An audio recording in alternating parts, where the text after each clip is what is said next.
साथ में इस बजट के लिए आए थे, लेकिन जब बजट पूरा सुना ध्यान से, दरियावद विधानसभा का जिक्र तक नहीं हो रहा था, तब काफी मन व्याकुल था। फिर सोचा कि किरदार तो बदलते गए लेकिन नाटक वही पुराना चल रहा है। माननीय अध्यक्ष महोदय, बजट में जिक्र था पानी, बिजली, सड़क, विकास, और इस बार जो ये गर्मी के दिन निकले थे, मेरी विधानसभा के अंदर इस तरह के हालात बने हुए हैं कि कहीं कहीं ऐसा इलाका है जहां पर 1-1, 2-2 किलोमीटर तक पानी के लिए दूर दूर तरसना पड़ता है। कोई पानी की व्यवस्था नहीं है। साथ में बिजली की बात करें तो बिजली का आलम यह है कि क्षेत्र के अंदर में सिर्फ पूरे राजस्थान का यह हाल है कि कब बिजली जा रही है, कब आ रही है, कोई पता नहीं है। और शहरों के अंदर तो बिजली दिन में 24 घंटे भी देते हैं, लेकिन गांव के अंदर पता नहीं इंसान रहते हैं या नहीं रहते हैं, इसलिए गांव के अंदर बिजली नहीं देते हैं। 2 से 3 घंटा बिजली मिलती है। रात इतनी परेशानी, 4-4 महीने का, 3-3 महीने का बच्चा पूरी रात रोता है, उसकी माँ को कहता है, और माँ बाप सोच नहीं पाते हैं। किसान रोता है कि खेत तक जाए और पीछे से वापिस बिजली कट जाती है। यह आलम बिजली का है। माननीय अध्यक्ष महोदय, मैं सड़क की बात करूं तो हमारे साथ इस तरह का धोखा हुआ है कि आज़ादी के आज 75-76 वर्षों बाद भी मेरी विधानसभा के ऐसे कई इलाके हैं जहां पर आज भी रोडें नसीब नहीं है उन लोगों को, और आज इस बजट में हमारे इस तरह का कोई नाम तक नहीं आया।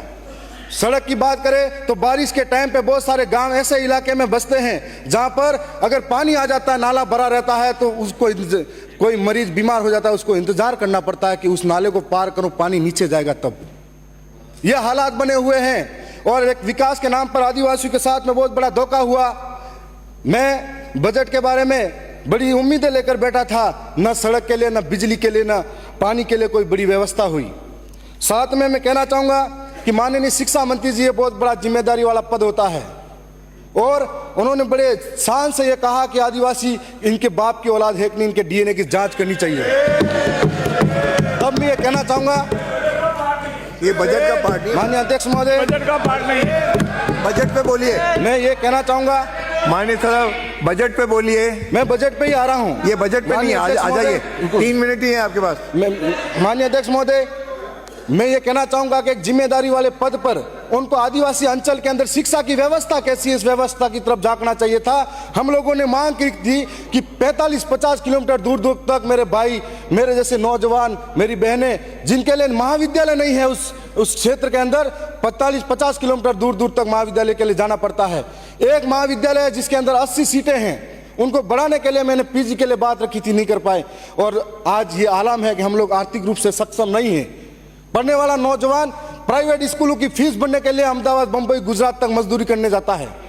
तो ऐसी स्थिति में हमने कॉलेज की मांग करी थी, बालिका महाविद्यालय की मांग करी थी, हमने नर्सिंग कॉलेज की मांग करी थी। हमारे क्षेत्र के अंदर किसान बहुत सारे हैं जिनके पास नॉलेज अच्छा है, लेकिन किसान कृषि महाविद्यालय नहीं है। आज इस क्षेत्र के अंदर हम लोग इसीलिए कहना चाहते हैं कि आदिवासी को गाली देना आसान है, लेकिन उनकी समस्या समझने को तैयार नहीं है। आदिवासी इलाके के अंदर आपने, सरकार ने 100 स्कूलें, कर्मोन्नत और 50 विद्यालय नए खोलने की बात कही है। मेरे वहां पर ऐसे कई महाविद्यालय हैं जिनकी स्थिति यह है कि जर्जर भवन हो रहे हैं। जिंदगी हाथ पे लेकर बच्चे स्कूल के अंदर बैठते हैं, कोई पेड़ के नीचे पढ़ाई कर रहा है। और इस स्थिति के अंदर हम ये सोचते हैं, उम्मीद थी कि इस बार नए स्कूल कर्मोन्नत भी होंगे और नए हमको भवन भी मिलेंगे। आज जो देश का निर्माण करने वाला बच्चा है, आने वाला भविष्य है, उसके लिए शिक्षा की कोई व्यवस्था नहीं है। इस तरीके से हमारे साथ बहुत बड़ा अन्याय और धोखा होता जा रहा है। अगर बजट सत्र के अंदर बहुत बड़ी उम्मीदें थी, और साथ में जो खाद बीज की बात किसानों के साथ की जाती है, अभी हाल ही में बीज दिया गया था। ऐसी स्थिति थी कि 30% लोगों को बीज बांटा गया, 70% को नहीं मिला, और आपस में गांव में लोग लड़ाते रह गए और जनप्रतिनिधियों के साथ गाली गलौज करने पे उतर गए।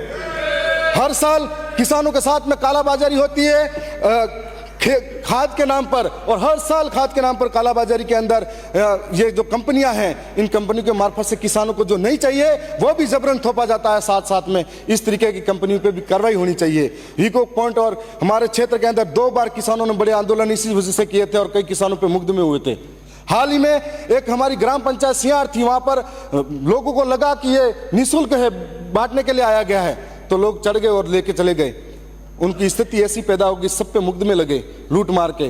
तो ये स्थिति ऐसी पैदा होती है, तो हमको सोचना पड़ेगा कि वो किसान जो अन्न उगाकर पेट भरता है पूरे देश का, उस किसान के साथ में ऐसी दुर्गति होती है। माननीय अध्यक्ष महोदय, ट्राइबल क्षेत्र के अंदर हम अगर शिक्षा की फिर भी बात करें तो हमारे इलाके के अंदर जो 12वीं 11वीं कक्षा हैं उनके अंदर व्याख्याताओं की कमी है, कोई पढ़ाने वाला नहीं है। जो संविदा पर लगे हुए थे उनको भी बाहर निकाल दिया, थोड़ी बहुत जानकारी देते थे और बाहर निकाला तो ठीक है। माननीय अध्यक्ष महोदय, मैं ज़्यादा टाइम नहीं लूँगा। मैं यही कहना चाहूँगा कि हमारे इलाके के अंदर आज संविधान के अंदर 5वीं अनुसूची है, इस 5वीं अनुसूची का जिक्र संविधान के अंदर सदन के अंदर होना चाहिए।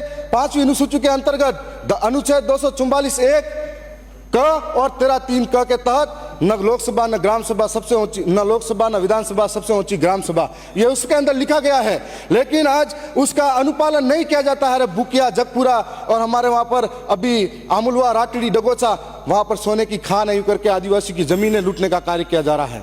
माननीय अध्यक्ष महोदय, मैं आपके लिए समान है। माननीय अध्यक्ष महोदय, मैं आपका संरक्षण चाहूंगा, 2 मिनट का और समय चाहिए मुझे।